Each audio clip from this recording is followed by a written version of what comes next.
এবার পুজোয় হোক তাহলে উড়িষ্যার কাশ্মীর দারিংবাড়ি। আমরা কিন্তু এবিপি আনন্দের পর্যটন মেলায় চলে এসেছি, যেটা হচ্ছে কিন্তু দেখি দাও নেতাজি ইন্ডোর স্টেডিয়ামে একেবারে 27, 28, 29 তারিখে। এখান থেকে দারিংবাড়ির ট্যুর প্যাকেজ বুক করলেই 2 রাত 3 দিনের ট্যুর প্যাকেজ বুক করলে কিন্তু একটা ট্রলি ব্যাগ তোমরা পেয়ে যাবে। তো চলুন দারিংবাড়ির সম্বন্ধে আরও কিছু জানবো এখানে স্টল করবো।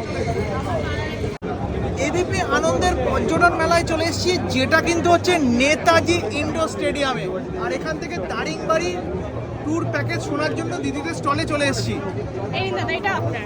এটা আমার জন্য? একদম। এটা কেন? এটা হচ্ছে আমাদের দারিংবাড়ির স্টলে এসে 2 রাত 3 দিনের যারা প্যাকেজ বুকিং করবে তাদের হাতে আমরা তুলে দিচ্ছি একটা ট্রলি, এবং সাথে শুধু ট্রলি নয়, সাথে থাকছে আমাদের একটা টি-শার্ট। সাথে আমার একটা গেঞ্জি। বাপরে বাপ, মানে উড়িষ্যার কাশ্মীর ট্যুর প্যাকেজ বুক করলেই কিন্তু এরকম এরকম উপহার ভাবা যায়। আর এই এবিপি আনন্দের থেকে পর্যটন মেলা হচ্ছে কিন্তু 27, 28